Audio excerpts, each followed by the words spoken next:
Diabetes is a condition in which the body's levels of blood glucose or blood sugar are too high.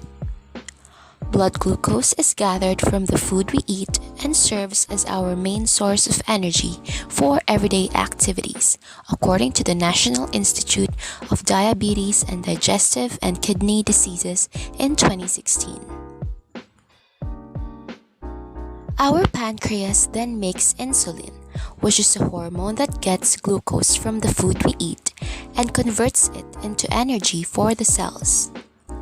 If the body doesn't make enough insulin, we can't get a way to produce energy for the cells, and glucose remains high in the blood, leading to diabetes. Now, too much of everything can have dire consequences, which goes the same for too much blood sugar. Increased levels of blood glucose can have severe nutritional consequences in the long run. However, diabetes can be managed so as to decrease these negative effects. Diabetes can appear as several types. Type 1 diabetes is when the body cannot make enough insulin. Here, the immune system attacks the cells in the pancreas that make insulin. This is typically diagnosed in young adults and children. People with this disease need to ingest insulin every day in order to manage the disease. Type 2 diabetes happens when the body doesn't make enough insulin or if it does not utilize insulin very well. This may occur even in childhood, but it typically gravely affects middle-aged and older people.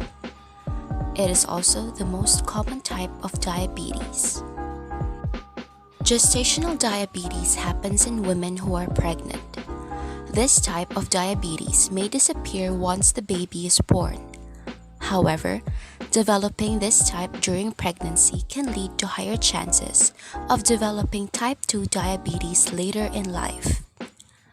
The case may also be such that those diagnosed with diabetes during pregnancy actually have type 2 diabetes. According to the Centers for Disease Control and Prevention in 2020, here are the risk factors for the following types of diabetes. Type 1 diabetes. Family history. Having a family member diagnosed with type 1 diabetes increases your risk for the disease.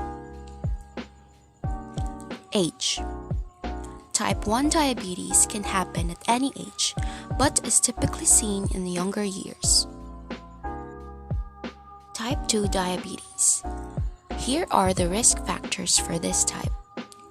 Prediabetes, being overweight, being 45 years old or older, having a family history of the disease, being physically active less than 3 times a week, have had gestational diabetes or have given birth to any baby who weighed more than 9 pounds, and have had liver problems such as non-alcoholic fatty liver disease. Gestational diabetes. Here are the risk factors for this type.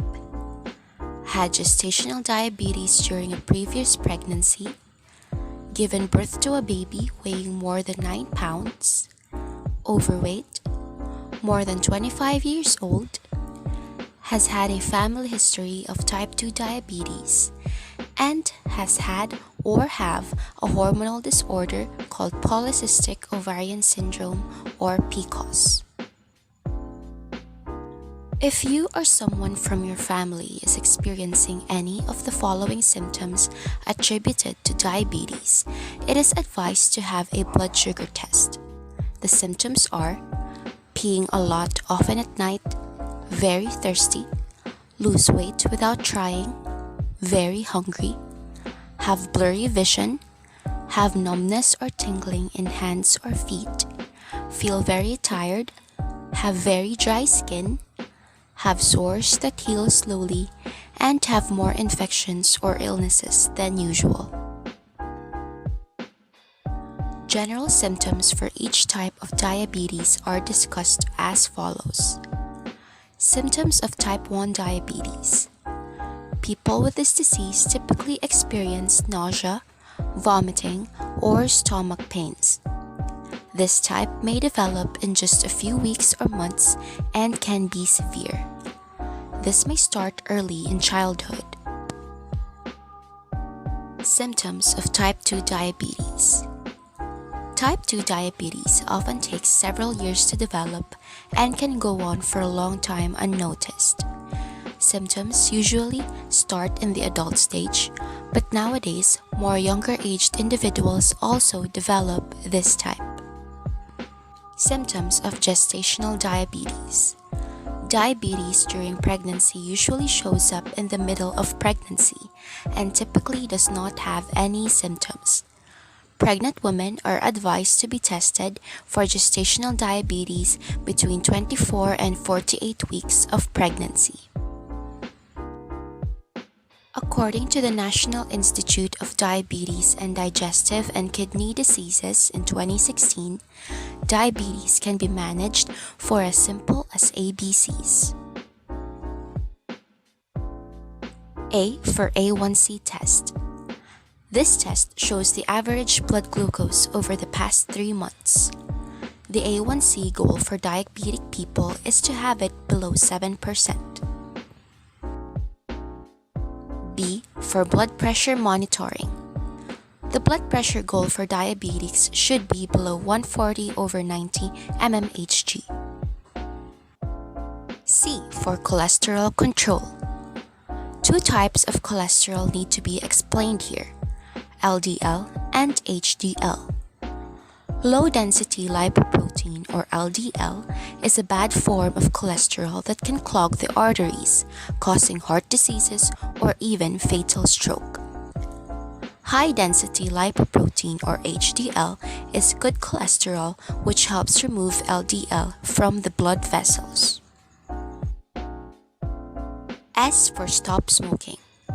Smoking can further narrow the blood vessels in already diabetic people, which creates too much of a strain in the heart. Smoking cessation can have a lot of health benefits, such as it lowers the risk for heart diseases, kidney diseases, diabetic eye diseases, and even amputation. It improves blood pressure and cholesterol levels. It improves blood circulation and helps in the ability to become physically active. Other management points we need to consider for those who have a risk of developing diabetes or those who are diabetic are: follow your diabetes meal plan. Prescribed meal plans help control blood glucose, blood pressure, and cholesterol. A good suggestion of food products for diabetic people are fruits and vegetables, beans, whole grains, chicken or turkey without the skin, fish, lean meats, non-fat or low-fat milk and cheese. Cutting off sugary drinks and extremely sweetened beverages also helps improve nutrition. Avoid high-calorie content foods, saturated fats, trans fats, and sugary and salty foods. Move, move, move. Try to be physically active for at least 30 minutes or more on most days of the week. Examples of simple exercises that can be done include brisk walking and swimming. Never forget your medicine. Take medicines accordingly, even when you feel good or have reached your ideal blood glucose, blood pressure, and cholesterol levels. Prescribed medications help manage your disease, so never ever forget them. Control your stress levels. Feeling stressed, angry, or sad can raise your blood glucose levels. Hence, stress management techniques need to be employed in order to prevent the consequences associated with stress. True enough, diabetes can become a silent killer if left unmanaged. Hence, it is in our hands to manage this disease and take control of our lifestyle choices. With a supportive medical team and a right mindset towards health management, any disease can be managed with the best outlook there is.